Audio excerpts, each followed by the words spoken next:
നമസ്കാരം. ഞാൻ ഈ വീഡിയോ ചെയ്യുന്നത് എല്ലാ സൗഭാഗ്യങ്ങളും എനിക്ക് മാത്രമേ പാടുള്ളൂ എന്ന് ചിന്തിക്കുന്ന ചില ആൾക്കാരുണ്ട്. അവരെക്കുറിച്ചാണ് കേട്ടോ. ഞാൻ പറയാൻ കാര്യം കഴിഞ്ഞാൽ, ഞാൻ സോഷ്യൽ മീഡിയ യൂസ് ചെയ്ത സമയത്തൊക്കെ ആദ്യമൊക്കെ ഞാൻ വീഡിയോസായിരുന്നു പ്രധാനമായിട്ടും ചെയ്തുകൊണ്ടിരുന്നത്. പിന്നെ എനിക്കറിയാവുന്ന കുറേ ലേഖനങ്ങൾ എഴുതാൻ തുടങ്ങി. ഇതിനിടയിൽ എപ്പോഴോ ആരൊക്കെ ചില കാര്യങ്ങൾ ഒരു ലേഖനത്തിനെങ്ങാണ്ട് വന്ന ഒരു ചെറിയൊരു സംശയം ഒന്ന് രണ്ട് ആൾക്കാർ റിപ്പീറ്റഡായിട്ട് ചോദിച്ചു.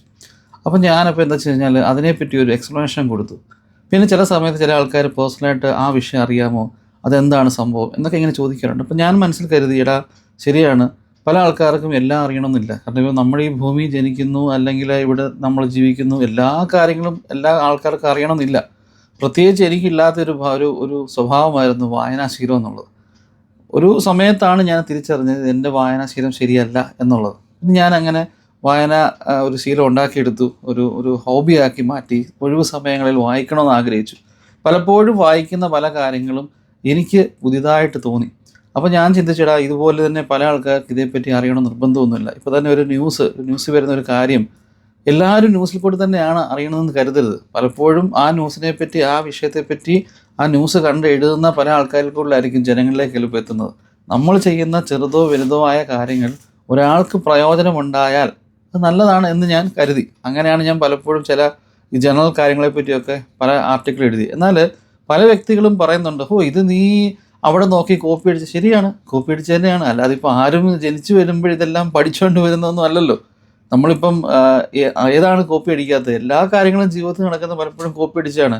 പ്രത്യേകിച്ച് ഇപ്പോൾ ഒരു ഉദാഹരണം പറഞ്ഞാൽ അധ്യാപകർ പഠിപ്പിക്കുന്ന കാര്യങ്ങൾ അവർ കണ്ടുപിടിച്ച കാര്യങ്ങളല്ല പഠിപ്പിക്കുന്നത്. ആരോ ഒരു മനുഷ്യൻ കണ്ടുപിടിച്ചതോ അല്ലെ ഒരു ഒരു സമൂഹം നിർണ്ണയിച്ച് വെച്ചിരിക്കുന്നതായ കുറേ കാര്യങ്ങൾ പുതിയ തലമുറയ്ക്ക് അവർ പകർന്നു കൊടുക്കുകയാണ്. അപ്പം നമുക്കറിയുന്ന ഒരു അറിവ് മറ്റൊരാൾക്ക് പകർന്നു കൊടുക്കാനകത്ത് ഒരു തെറ്റുമില്ല. ഒരു സിമ്പിൾ ഉദാഹരണം ഞാൻ പറഞ്ഞു കഴിഞ്ഞാൽ, ചെറുപ്പത്തിൽ, അതായത് 1-ലോ 2-ലോ പഠിക്കുന്ന സമയത്ത് എനിക്ക് വാച്ച് ഉണ്ടായിരുന്നു. അപ്പോൾ 1-ലോ 2-ലോ പഠിക്കുന്ന കുട്ടിക്ക് ഒരു വാച്ച് ഉണ്ടാകുന്ന വലിയ സംഭവമൊന്നുമില്ല. പക്ഷേ വാച്ച് ഉണ്ടായിട്ട് കാര്യമില്ല, എനിക്ക് വാച്ച് നോക്കാൻ അറിയത്തില്ലായിരുന്നു. അപ്പോൾ ആരെങ്കിലും എന്നോട് എത്ര മണിയായെന്ന് ചോദിച്ചു കഴിഞ്ഞാൽ ഞാൻ ഈ വാച്ച് ഇങ്ങനെ കാണിക്കുക, എന്താ കണ്ടോ, നിങ്ങൾ നോക്കി പറഞ്ഞോളാൻ പറയും. അങ്ങനെ എൻ്റെ ഒരു ആൻറ്റിയും ഞാനും എല്ലാം കൂടെ ഒരിക്കൽ ഒരു ഹോസ്പിറ്റലിൽ പോയി ഇരിക്കുന്ന സമയത്ത്, ഞാനും ആൻറ്റിയും വണ്ടിക്കകത്തുണ്ട്, ബാക്കിയുള്ളവരെല്ലാം ഹോസ്പിറ്റലിൽ ആരെയും കാണാൻ വേണ്ടി പോയിരിക്കുകയാണ്. അപ്പം എൻ്റെ അമ്മയുടെ ഒരു ബ്രദറിൻ്റെ വൈഫാണ്, മേഴ്സി എന്ന പേര്. അപ്പോൾ ആൻറ്റി ഇങ്ങനെ സംസാരിച്ചുകൊണ്ടിരിക്കുമ്പോൾ ചോദിച്ചു, മോനെ എത്ര മണിയാണ് സമയം? ഞാൻ ഇതേപോലെ തന്നെ എല്ലാവരെയും കാണിക്കുന്നത്, അതുകൊണ്ട് ആൻറ്റി കണ്ടോ ഇന്ന് വാച്ച് നോക്കിക്കോളാൻ പറഞ്ഞു.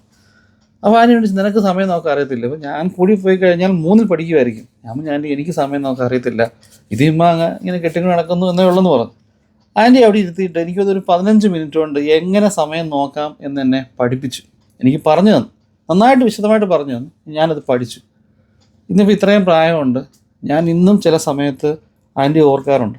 കാരണം എനിക്ക് ആൻറ്റി അങ്ങനെ വേറെ വലിയതായിട്ടൊന്നും കാര്യങ്ങൾ ചെയ്തു തരുമൊന്നും ചെയ്തിട്ടില്ല. പക്ഷേ ആൻറ്റി എടുത്ത ഒരു ചെറിയൊരു എഫേർട്ട്, അതിൽ ഞാൻ സമയം നോക്കാൻ പഠിച്ചു ജീവിതത്തിൽ.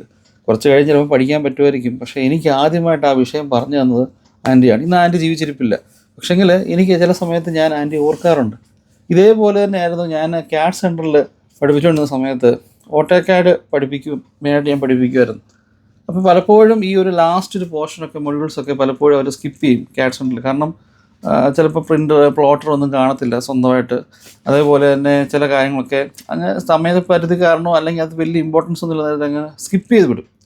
ആ കൂട്ടത്തിലുണ്ടായിരുന്നതായിരുന്നു ഹൈപ്പർ ലിങ്ക് എന്നൊരു ഒരു അതിൻ്റെ ഒരു ടൂളാണ്. ഞാനിത് ആക്ച്വലി എന്നെ പഠിപ്പിച്ച എല്ലാ പിള്ളേർക്കും പറഞ്ഞു കൊടുത്തിട്ടുണ്ട് എന്താണ് ഹൈപ്പർ ലിങ്ക് എന്ന് പറഞ്ഞുകൊണ്ട്. ഒരു പ്രാവശ്യം ഒരു ബാച്ച് ഇറങ്ങിപ്പോയി. ആ അതിനകത്തൊരു പയ്യന് കുറേ നാൾക്ക് ശേഷം ഞാൻ പഠിപ്പിച്ചുകൊണ്ടിരിക്കുന്നത് തന്നെ അവൻ എന്നെ തേടി CAD സെൻറ്ററിൽ തിരിച്ചു വന്നു. ഇവൻ എന്നെ വന്ന് കാണുകയും ഒറ്റ കെട്ടിപ്പിടുത്തമാണ്. അവൻ കെട്ടിപ്പിടിച്ച് അവൻ എന്തുകൊണ്ടാണെന്ന് ചോദിച്ചപ്പോൾ പറഞ്ഞു, എൻ്റെ പൊന്ന് സാറേ, അന്ന് പഠിപ്പിച്ച ആ സാധനമില്ലേ ഹൈപ്പർ ലിങ്ക്, അതായത് പഠിപ്പിച്ച കുറേ കാര്യങ്ങൾക്കകത്ത് ഒരു പോർഷനായിരുന്നു ഹൈപ്പർ ലിങ്ക്. അവൻ എവിടെയോ ഒരു ഇൻ്റർവ്യൂവിന് പോയിട്ട് അവിടെ 10-15 കുട്ടികളോളം ഇൻ്റർവ്യൂ വന്നിട്ടുണ്ട്. അവർ ചോദിച്ച ഒരു ചോദ്യം ഈ ഹൈപ്പർ ലിങ്ക് ചെയ്യാൻ അറിയാമോ എന്നായിരുന്നു ആ ഒരു കമ്പനിക്കാർ ചോദിച്ചത്. ഇവൻ ഒഴികെ ബാക്കി ഒരൊറ്റ പിള്ളേർക്ക് അത് അറിയത്തില്ല.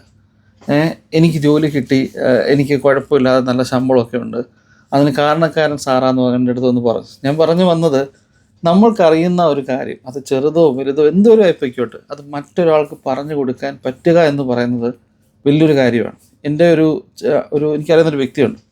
അദ്ദേഹത്തിനുള്ളൊരു വലിയൊരു ഡ്രോബാക്ക് എന്ന് വെച്ച് കഴിഞ്ഞാൽ വളരെ ടെക്നിക്കലായിട്ട് നോളജുള്ളൊരു മനുഷ്യനാണ്. പക്ഷേങ്കിൽ അദ്ദേഹം ഇപ്പോൾ ഒരു ഉദാഹരണം പറഞ്ഞാൽ ഒരു പ്രൊജക്റ്റിൽ ഒരു വർക്ക് ചെയ്യുകയാണ്, ഒരു വയറിംഗ് ഒക്കെ ചെയ്തുകൊണ്ടിരിക്കുകയെന്ന് വെച്ചോ. അപ്പോൾ ഈ പ്രൊജക്റ്റിലുള്ള ഈ ജൂനിയേഴ്സായിട്ടുള്ള കുട്ടികൾ അല്ലെങ്കിൽ ടെക്നീഷ്യന്മാരൊക്കെ വന്നിട്ട് ചില പുതിയ ബോർഡൊക്കെ ആയിരിക്കും വരുന്നത്. ഈ ബോർഡ് എങ്ങനെയാണ് വയർ ചെയ്യുന്നതെന്ന് വന്നിങ്ങനെ കൂടെ നിൽക്കും. ഈ പുള്ളിക്കാരന് ഇത് ഇവർക്ക് പറഞ്ഞു കൊടുക്കാൻ ഒരു ശകലം പോലും ഇഷ്ടമല്ല. കാരണം പുള്ളിക്ക് മതി എന്നുള്ള ചിന്താഗതിക്കാരനാണ്. അപ്പോൾ ഈ പുള്ളിക്കാരന് നിവൃത്തിയില്ലാതെ സമയം പോവാണെന്ന് കരുതി വയറിങ് ചെയ്യും.